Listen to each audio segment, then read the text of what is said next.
하나씩 정중하게 답장 보내고 되겠네. 먼저 갈게. 이거 뭐냐?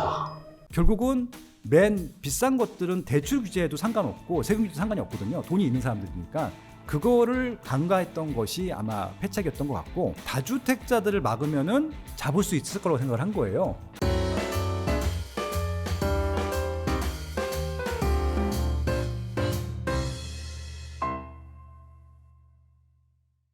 이 빠숑 너무 유명하신데, 빠숑이란 이름이 제가 어릴 때 TV에서 꾸숑이라는 게 있었고 패션, 열정이라는 단어를 되게 좋아해서 PPASSONG라고 하는 이제 그런 아이디를 쓰게 됐었는데, 제가 한국갤럽조사연구소라고 하는 회사에 다녔었는데 되게 보수적인 회사예요.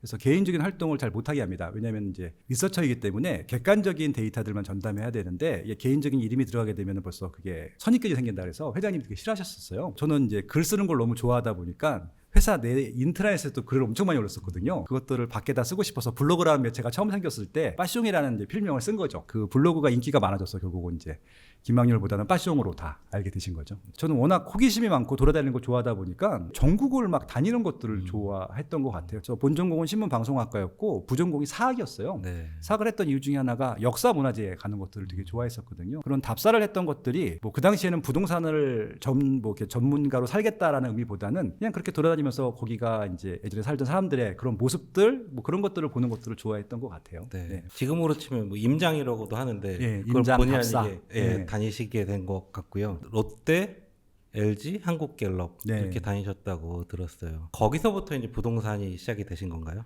그렇죠. 첫 직장이 이제 롯데그룹 취직을 했었는데, 그때는 그룹 공채였어요. 그래서 그룹 공채로 들어가서 롯데백화점을 이제 할당 받고, 첫 근무지가 롯데백화점 본점, 요 바로 앞에 있는 예을지로 입구역에 있는 본점에서 이제 근무하게 됐고, 유통 부동산은 거의 같은 카테고리거든요. 그때부터 좀 이제 알게 됐고, 사람들이 이제 왜 많이 오는지, 어떤 게 많이 팔리는지, 뭐 그런 것들을 이제 업무하면서 많이 배우게 됐던 거죠. 예, 근데 이제 제가 롯데백화점을 1년밖에 안 다녔어요. 부모님 봤을 때는 남들 일할 때 일하고 남들 쉴 때 쉬어야 되는 게 좋은 직업이라고 하는 거예요. 근데 아시겠지만 롯데백화점 같은 유통업체들은 월요일 날 쉬어요. 그러니까 토일은 일을 진짜 더 빡세게 하고, 제가 이제 나름 착한 사람이라서 네.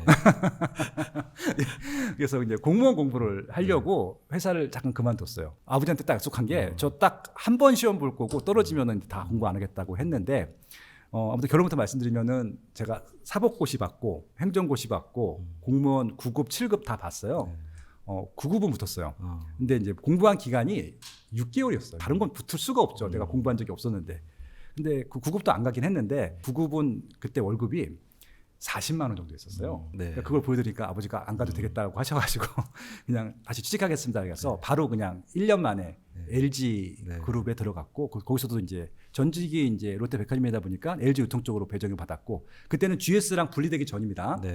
저는 이제 99년도에 LG 들어갔는데, GS랑 LG랑 분리된 게 2003년도이기 때문에 LG 유통 들어가서 슈퍼마켓 사업부에서 또 일을 하겠던 거죠. 그러시면 이제 90년대 중반 후반부터 거의 그 생활을 시작하신 거죠, 회사 직장 생활을요? 그러니까 97년도에 첫 직장 생활을 했으니까 지금 횟수로만 따지게 되면은 30년 차죠. 네. 네, 그렇게 됐습니다. 예. 그럼 이제 오늘 이제 본론으로 좀 들어가 볼 텐데, 네. 90년대는 정말 지금도 뭐 그렇지만 부동산 투기 뉴스가 너무 많이 나오던 시기였고, 네. 뭐 신문에도 아파트 이름 나오고 뭐 아파트 가격 나오고 그랬던 것 같아요. 제가 아직도 기억나는 게 매일경제신문하고 한겨레신문 부동산 코너를 집중해서 봤던 기억이 나요. 학생 때인데도. 시세라고 하는 것들을 알 수 있는 방법이 없잖아요. 일단 인터넷이 없었을 시대이고, 해당 지역의 복덕방, 뭐 공인중개사 사무실 가지 않으면은 그들한테 물어봐야지 알 수 있었거든요. 근데 고맙게도 지금 매경이라든지 한겨레신문에 그게 나왔었어요. 시향표가. 그래서 그때도 봤던 기억이 났는데, 그러니까 이제 저희 집값은 제가 알고 있으니까, 저희는 제가 살고 있었던 집은 그냥 단독이었어요. 다가구. 근데 굉장히 큰 집인데도 싸고, 근데 그 당시에 또 강남구에 있는 그런 뭐 압구정 현대아파트나 이런 단지들, 뭐 강동구, 심지어는 그땐 중구에 있는 신당동 아파트들도 비쌌거든요. 다 1억이 넘어갔었으니까. 그래서 야, 이건 비싸구나, 그런 생각을 했었던 기억이 났는데, 이게 이제 지금 생각해 보니까 그때는 그렇게 해당 지역의 시세를 아는 것이 정보였던 것 같아요. 그래서 그 시세를 많이 아는 사람들이, 이게 이제 편차가 있잖아요. 예를 들어서 지금 강남구는 막 개발되고 있었는데 강북이랑 시세가 비슷하거나 오히려 강북이 비쌀 때가 있었거든요. 그때 아마 부동산 투자를 하실 줄 아는 분들은 그런 가격 격차를 보면서 강남으로 많이 넘어가지 않았을까. 그러다 이제 99년 무렵이었던 것 같아요. 네. 타워팰리스가 나오고 네, 1차가. 그때부터 부동산 정책이란 것들이 조금씩 나왔던 것 같아요. 그 아시겠지만 97년도에 우리나라에서는 굉장히 불행한 일 중에 하나였었는데 IMF가 발생을 네. 합니다. 이게 저는 다행히 IMF 직전 세대여서 몇 달 전이었죠. 불과 한 6개월 전에 취직을 하는 바람에 저는 공부를 되게 못했거든요. 워낙 돌아다니는 걸 좋아하다 보니 공부를 거의 안 하다 보니까 그랬는데도 한 몇 군데 붙어놓고 골라갔어요. 골라간 게 이제 롯데그룹 공채였었는데 판매 주임을 하고 있을 때 롯데백화점 본점 다니고 있을 때 IMF가 터진 거예요. 12월 달에. 다른 기업들은 휘청을 했을 겁니다. 근데 네. 그 당시 롯데는 빚이 하나도 없었어요. 워낙 그 롯데 유통이 잘 되고 있었을 때고 네. 일본에서 자금이 계속 들어오고 있는 어쩌면 일본 회사잖아요. 그러다 네. 보니까 그때 공문 내렸던 게 기억이 납니다. 다른 데 가봤자 너희 잘린다. 여기 그냥 성실하게 근무해라. 근데 이제 이 롯데에서도 무슨 이유인지 모르겠지만 구조 조정이라는 거를 할 것처럼 분위기를 잡아갔어요. 오래되신 분들 내보내는 전략이 있었던 것 같습니다. 이 말씀을 드리는 이유 중에 하나는 뭐냐면은 그러니까 97년도, 98년도가 그만큼 어려웠던 시기였다는 말씀이고요. 롯데는 그나마 나은 편인데 다른 기업들은 정말 구조 조정을 했었고요. 특히 금융권들이 망하는 거 있잖아요. 처음 봤어요. 그때 저는 다행히 대출이 없었는데 대출을 받는 사람들은 막 금리가 막 올라가고 있을 때였기도 했었거든요. 그러다 보니까 대출 금리가 올라가면은 대출을 받아서 뭔가 했었던 행위들은 다 나빠지는 거예요. 그러니까 이제 대표적인 게 부동산이었겠죠. 네. 그래서 대출이 조금이라도 있는 집들은 부동산을 팔거나 싸게 팔거나 근데 갑자기 팔려고 하는 사람들이 많아지다 보니까 가격도 막 내려오고 심지어는 주택이 분양하려고 했던 것들도 미분양이 나고 그럴 때였었죠. 그래서 김대중 대통령님이 취임하시고 네. 부동산 활성화 대책을 필 때였어요. 이게 어찌 보면은 부동산을 투자하는 사람들한테는 최고의 시즌이었던 것이 아닌가 싶습니다. 그러니까 양도세 감면 이런 것들은 진짜 그때 처음 나왔던 것이 아닌가. 그러니까 지금 부동산으로서 완화할 수 있는 정책들이 다 나왔던 겁니다. 그래서 그때가 그런 것들이 있고 그때 사셔가지고 그때 그런 혜택을 받고 산 것이기 때문에 아직도 안 파신 분들은 혜택이 남은 것이죠. 그 조항이 지금 재경부에서 발표하는 조세지출 예산서에도 아직도 네. 있어요. 그때 사신 분들은 이제 파셔도 그 조항이 아직도 적용이 된다. 네. 그런 얘기를 좀 본 적이 있었고요. 그러다가 이제 2005년 정도로 넘어가면 네. 저도 이제 2005년에 기자 생활을 그때 시작했었어요. 그리고 지금 강남구도 그렇고 주요 아파트들이 2005년 무렵에 분양을 그러니까 입주를 시작한 아파트들도 굉장히 많았었고 그때 기억을 해보면 아주 유명한 그 831 부동산 대책 종부세 얘기였던 것 같고 그 전에 12구 대책도 좀 있었고요. 네. 그 뒤에 2007년에 실거래가 과세가 시행이 되기도 했었어요. 네.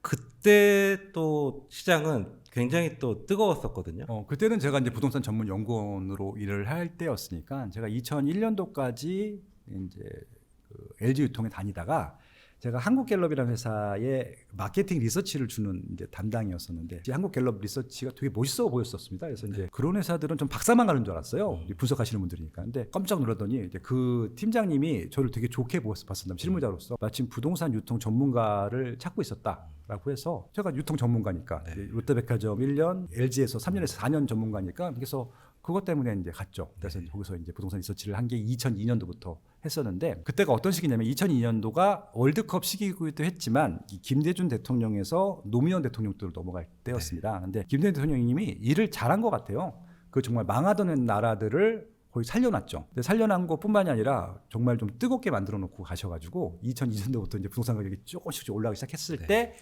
노무현 대통령님께서 이제 취임을 하셨던 거예요. 서울 가격이 그러니까 자고 일어나면 오르고 자고 일어나면 그럴 때였어요. 그러니까 뭐 한 달에 1,000만 원, 몇천만 원씩 오를 때였다 보니까 이제 두 가지가 발표가 되는 거죠. 지금 수요는 많은데 공급이 적은 서울 같은 경우는 규제를 하는 것이고 그리고 서울에 몰린 수요들을 이제 지방으로 분산시키기 위해서 지방에다가 혁신도시, 기업도시, 혁신도시는 이제 공공기관을 옮기는 것이고 기업도시들은 해당 집중 이제 그 벨트를 만드는 거죠. 뭐 바이오 벨트 이런 걸로 해서 이제 두 가지를 다 동시에 추진하게 됩니다. 그래서 지방이 어느 정도 조금 이제 위상이 올라간 게 그때쯤이었었고요. 근데 그럼에도 불구하고 사람들이 안 가요. 그래서 이제 아예 수도를 옮기려고 하다가 세종시로 아시겠지만 뭐 불문 헌법 위반이라고 해서 위헌 판결이 났어요. 그래서 다시 그것 때문에 서울로 수요가 더 몰리게 됐죠. 그러다 보니까 이제 계속 규제를 더 세게 하는 거죠. 왜냐면은 서울은 공급 수요 이걸로 해결할 수 있는 지역이 아니라 정말 이 똑같은 서울 같은 지역을 하나 더 만들지 않으면은 서울은 앞으로도 이거 문제는 해결할 수 없어요. 그래서 막 올라가다 보니까 규제책이 세게 나온 거죠. 그러니까 831 대책도 그러니까 이제 문재인 대통령 때 8.2 대책처럼 굉장히 강력한 대책이었었고 그 전에 없었던 강력한 규제 거의 모든 것들을 다 때려넣는 규제였었거든요. 그만큼 핫했다라고 보시면 될 것 같고 제가 아직도 기억이 남는 게 서울만 오는 것이 아니었었거든요. 서울만 오는 것이 아니라 그러니까 서울이 핫하다는 것을 뭘로 보면 아냐면은 서울은 너무 많이 올라서 사람들이 살 수가 없는 가격이었어요. 그러다 보니까 경기도까지 옵니다. 그때 일기 신도시가 아마 최고가였을 거예요. 분당. 아마 네. 분당도 그렇고 그때 일산도 비쌌습니다. 네. 그러니까 이제 뭐 어떤 게 최고가였냐면은 지금 뭐 소형 같은 경우는 지금이 최고가였지만 대형은 그때 가격이 더 높았어요. 그때는 소형보다 중형이 주형보다 대형이 더 비쌌거든요. 그 이유 중에 하나가 막판에 다주택자 규제를 한 거예요. 종부세 규제를 했지만 네. 똘똘한 한 채가 그때 처음 나온 거예요. 한 채밖에 못 하다 보니까 그때는 어떻게 했냐면은 소형 여러 개 갖는 것보다 중형 하나, 중형 여러 개 갖는 것보다 대형 하나. 그러니까 대형이 무조건 제일 비쌌습니다. 네. 그래서 이제 그것들을 잡던 시절이었었고 그때 버블세븐이라고 하는 용어가 네. 나왔었고요. 기억납니다. 버블 예. 세븐. 네. 근데 버블세븐 지역 중에서 이제 강남 3구는 당연히 들어가고요. 버블세븐 이제 정의를 찾는 것 때문에 다르긴 한데 언론사에 또 다르긴 했지만 일단 분당 들어갔고요.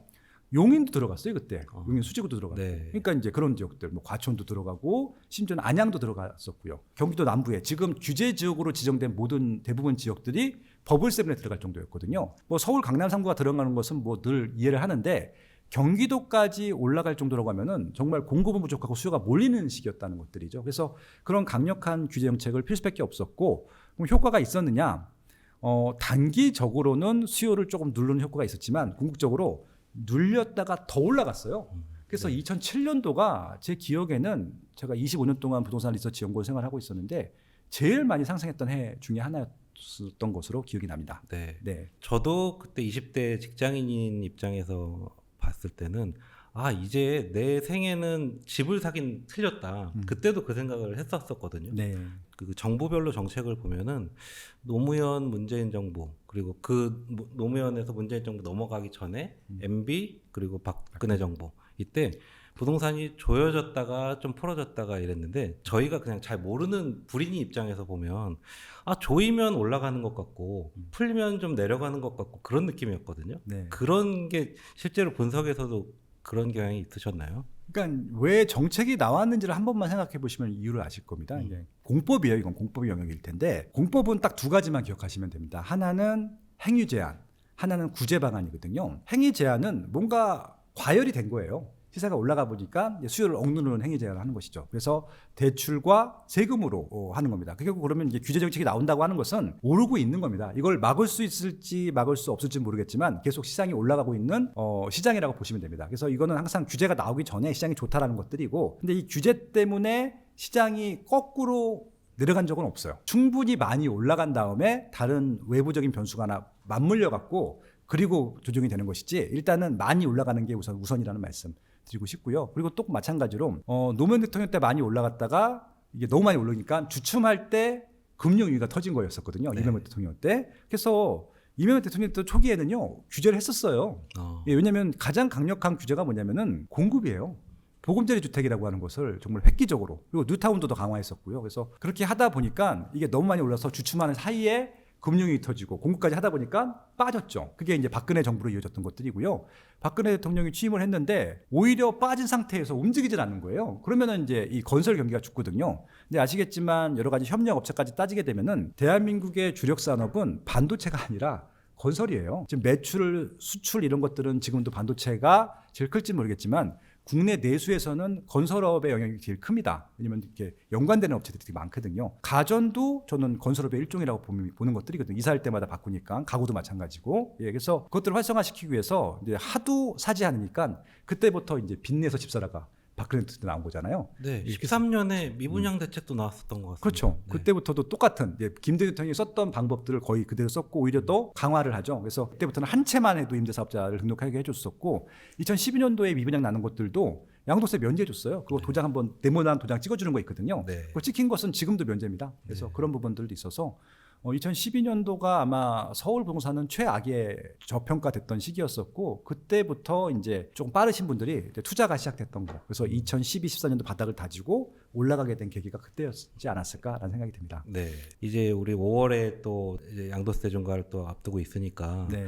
그때랑 지금이랑 비교하면 좀 어떤 느낌이 드시나요? 그러니까 제가 정말 문재인 정부 정책이 너무 개인적으로 너무 안타까워요. 시기가 좀 안 좋긴 했었어요. 왜냐하면 바닥을 다지고 올라가는 시기였었고, 그래서 2013년도가 이제 제일 바닥이었고, 이제 4년 차 정도 됐을 때 이제 정권이 교체된 거였었거든요. 그래서 제 생각에는 한 2018년도까지만 좀 유지만 했어도 2019년도, 2020년도에 역대급 입주 물량이 있었거든요.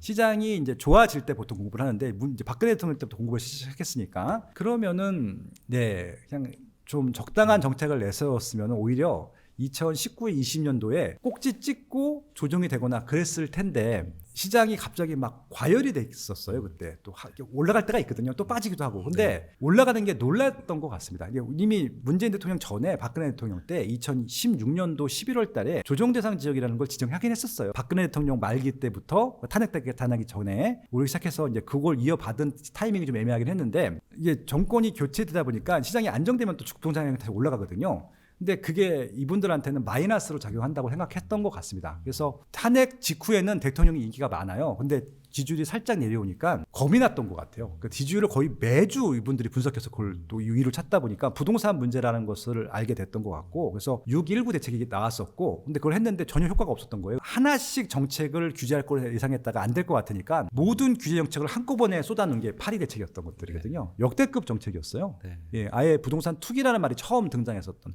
그 전에는 부동산 투기라는 말이 없었거든요.